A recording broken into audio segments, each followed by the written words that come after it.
जय श्री राधे। श्री हरिवंश राधा वल्लभ लाल की जय। श्री हरिवंश महाप्रभु की जय।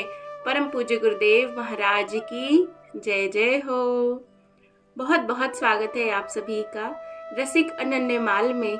यहाँ हम श्री हरिवंश महाप्रभु के कृपा पात्र संतों के पावन चरित्रों का श्रवण कर रहे हैं, जिसमें आज हम श्रवण करेंगे श्री प्रबोधानंद जी सरस्वती का सुंदर चरित्र।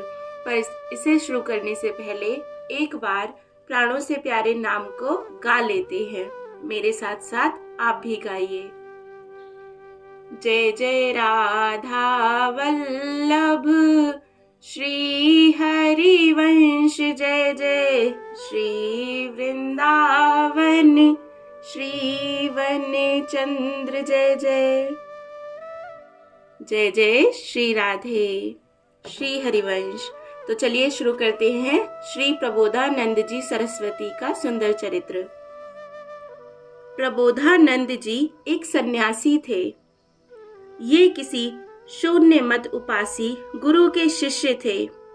ये बड़े प्रकांड विद्वान थे। इन्होंने बड़े बड़े अभिमानी पंडितों को शास्त्रार्थ में पराजित कर दिग्विजय प्राप्त की थी। ये सन्यासी वेश में काशी से वृंदावन आए थे।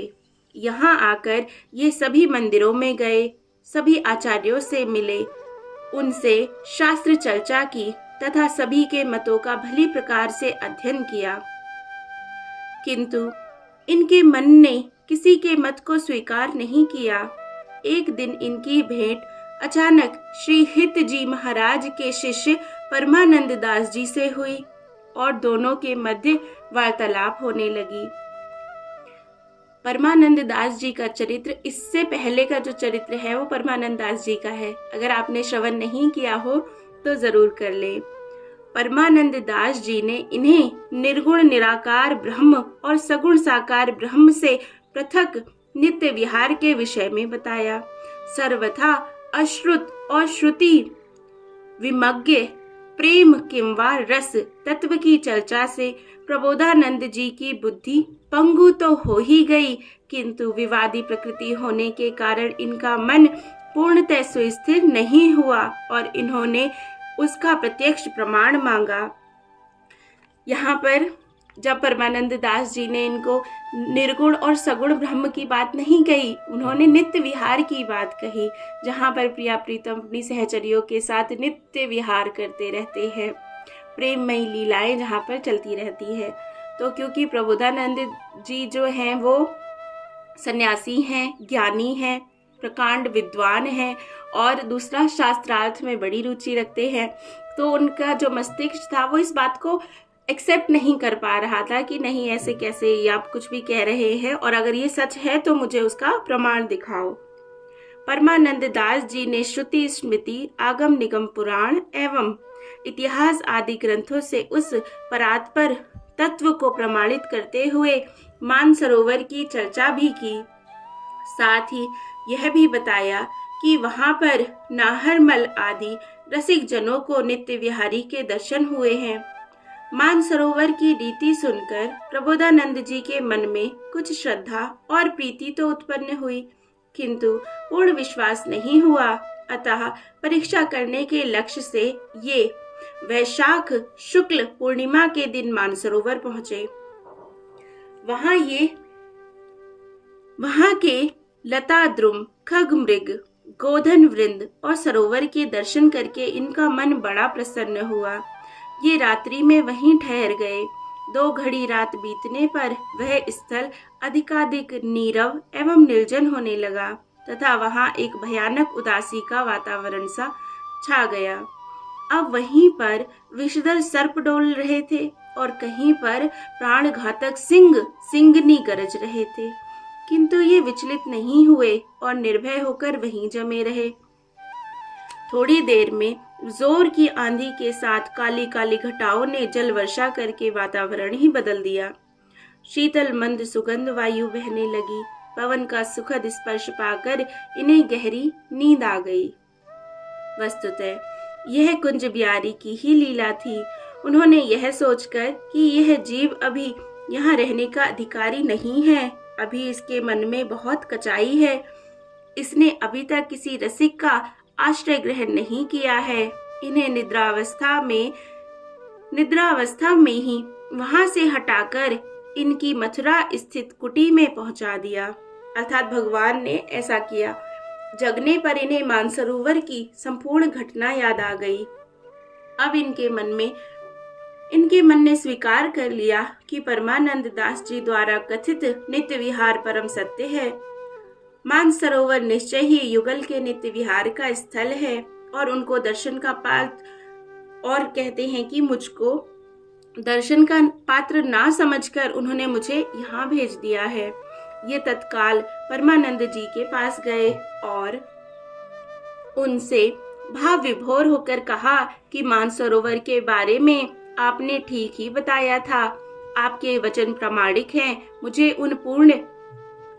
मुझे उन पर पूर्ण विश्वास हो गया है। अतः आप मुझे इस नित्य विहार रस का दान करने की कृपा करें। यह सुनकर परमानंद दास जी बहुत प्रसन्न हुए। परमानंद दास जी ने इस रस के एकमात्र दाता गोस्वामी श्रीहित हरिवंश चंद्र जी ही हैं। उनकी चरण रज सेवन करने से ही इस रसोपासना का मर्म जाना जा सकता है। यह सुनकर प्रबोधानंद दास जी उन्हें साथ लेकर वृंदावन आए और श्री हिताचार्य के दर्शन करके बहुत प्रसन्न हुए। परमानंद दास जी ने श्री हिताचार्य से निवेदन किया कि ये नित्य विहार रस की प्राप्ति की लालसा से आपसे निज मंत्र प्राप्त करने के लिए अत्यंत उत्सुक हो रहे हैं। प्रबोधानंद दास जी ने भी कहा कि महाराज, मैंने गेरुए वस्त्र तो बहुत दिन पहले पहन लिए, अब तो आप मुझे अपने परमो उज्जवल रंग में रंगने की कृपा करें। प्रबोधानंद दास जी के हृदय की उत्कट अभिलाषा से पर्ण कातर वाणी से द्रवित होकर कृपामूर्ति श्री हिताचार्य चरण ने इन्हें नित्य विहार की शिक्षा दीक्षा देते हुए यह विशेष आज्ञा भी प्रदान की चूंकि आप एक सन्यासी हैं और मैं एक गृहस्थी हूँ, अतः इस गुरु शिष्य संबंध को मन में ही रखें और इस सन्यासी वेश में ही रहते हुए ही वृंदावन रस का आस्वादन लें। प्रबोधानंद दास जी का हृदय उल्लास से भर गया और इन्होंने तत्काल एक अष्टक की रचना करके श्री प्रभु जी की स्तुति की। जय हो। महाप्रभु जी ने प्रसन्न होकर इनका प्रवेश नित्य विहार में करा दिया। जय हो। और अद्भुत सुख का सागर इनके नेत्रों का विषय बन गया। अब इन्होंने आजीवन वृंदावन वास का व्रत लेकर श्री राधा वल्लभ लाल जी से अपनी अनन्य प्रीति स्थापित कर ली थी। जय हो, जय हो। जिस प्रकार दीपक का संयोग पाकर दीपक प्रकट हो जाता है, उसी प्रकार प्रबोधानंद दास जी के हृदय में महाप्रभु जी का उपास्य रस अनायास प्रकट हो गया। इस रस के अपने अनुभव को प्रबोधानंद दास जी ने वृंदावन महिमामृत नामक शतकों की रचना करके प्रकट किया है। यहाँ मैं बता दूं कि जो वृंदावन महिमामृत है वो प्रबोधानंद दास जी का लिखा हुआ है। और जब श्री हरिवंश महाप्रभु की कृपा प्राप्त होने हुई और नित्य विहार का जब उन्होंने दर्शन किया, श्री वृंदावन का जो असली रूप है वो देखा, तब उन्होंने श्री वृंदावन की महिमा गाई। और कितनी अद्भुत महिमा है, उसे जरूर पढ़े। शतकों के अतिरिक्त इन्होंने युगल की रहस्यमयी केली, वर्णामृत और भी कई ग्रंथों की रचना की। इनकी वाणी वेदों के समान प्रमाणिक एवं रसिक अनन्यों को अत्यंत सुख देने वाली है। जय जय श्री राधे। तो इस प्रकार यह सुंदर चरित्र यहाँ पर विराम लेता है। आपको कभी भी मौका मिले तो श्री वृंदावन महिमामृत जरूर श्रवण करें अथवा पढ़ें। ऐसे ही बहुत सारे चरित्र हम आगे भी श्रवण करते रहेंगे। अगर आपने चैनल को सब्सक्राइब ना किया हो तो अवश्य करें। जय जय श्री राधे। श्री हरिवंश महाप्रभु की जय। श्री राधा वल्लभ लाल की जय। परम पूज्य गुरुदेव महाराज की जय। जय हो। जय श्री राधे।